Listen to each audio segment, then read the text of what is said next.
పోలవరం పూర్తి చేయడం తన డ్రీమ్ ప్రాజెక్ట్ అని ఏపీ సీఎం చంద్రబాబు అన్నారు. నదుల అనుసంధానం చేయాలని తెలిపారు. రాష్ట్ర విభజన సమయంలో పోలవరం ప్రాజెక్టు అంశంలో భాగంగా ఆ 7 మండలాల బదిలీ అంశం తీవ్ర చర్చకు దారితీసిందని గుర్తు చేశారు.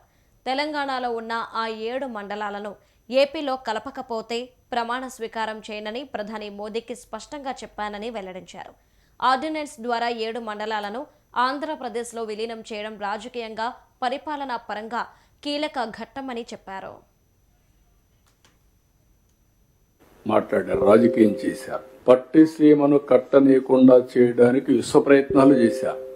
ఆ రోజు నేను పట్టిసీమను గాని చేయకుండా ఉండుంటే ఈరోజు రాయలసీమకు అన్ని నీళ్లు ఇచ్చేవాళ్ళం కాదు. రాయలసీమకు అన్ని నీళ్లు ఇవ్వకపోయి ఉంటే రాయలసీమ ఈరోజు ఇంత అభివృద్ధి అయ్యేది కాదు. ఈ సంవత్సరం మీరు ఒక్కసారి చూస్తే నాకు ఒక్కోసారి అనిపిస్తుంది, మీరు అందరూ కూడా చూశారు, నేను ఎంత అటాచ్ చేయాలంటే ఈ ప్రాజెక్టుతో నాకు ఒక జీవితంలో ఒక కోరిక, ఒక ఆశయం, పోలవరం పూర్తి కావాలి, నదులు అనుసంధానం చేయాలి, తద్వారా ఈ రాష్ట్రంలో కరువు అనే మాట రాకుండా చేయాలని చాలా ప్రయత్నం చేశాను. ఆ తర్వాత వీళ్ళు చేసిన తర్వాత కొన్ని రోజులు నిద్రపోని పరిస్థితులు ఉన్నాయి, నిద్ర రాని పరిస్థితులు. ఇంత మంచి ప్రాజెక్ట్ని గోదావరిలో ముంచేశారని చాలా బాధపడ్డాను. నాకంటే ఎక్కువ బాధపడిన వాళ్ళు ఉండరు, ఎందుకంటే this is my brain child. First day మీరు గుర్తుపెట్టుకోవాలి, ఈ ప్రాజెక్టు నేను ముఖ్యమంత్రి అయిన తర్వాత 2014 ఎలక్షన్స్ అయిన తర్వాత 7 మండలాలు తెలంగాణలో ఉన్నాయి.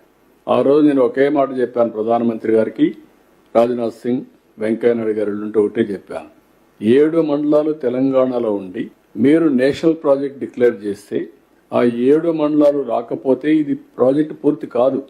దానివల్ల నేను ముఖ్యమంత్రి అయినా మీరు ఏమంటారు, మళ్ళీ తెలంగాణ ఒప్పుకుంటే తప్ప ఇది జరగదని చెప్పి అడ్డం పెట్టే పరిస్థితి వస్తుంది. కాబట్టి నేను ప్రమాణ స్వీకారం చేయను, మీరు 7 మండలాలు ఇస్తే తప్ప నేను చేయనంటే ఫస్ట్ టైం చరిత్రలో 7 మండలాలు ఇస్తూ ఒక ఆర్డినెన్స్ ఇష్యూ చేసి ప్రెసిడెంట్ ఆఫ్ ఇండియా క్లియరెన్స్ ఇచ్చిన తర్వాత, పాస్ చేసిన తర్వాత పార్లమెంట్ సమన్ చేశారు.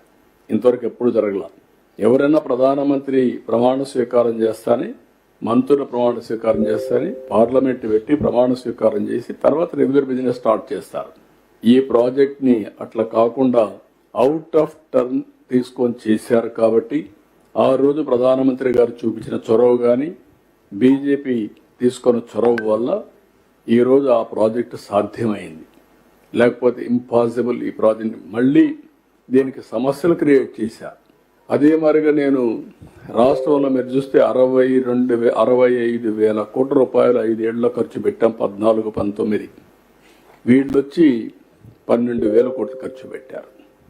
రాయలసీమలో 12,000 కోట్లు ఖర్చు పెడితే వీళ్ళు 2,000 కోట్లు ఖర్చు పెట్టారు.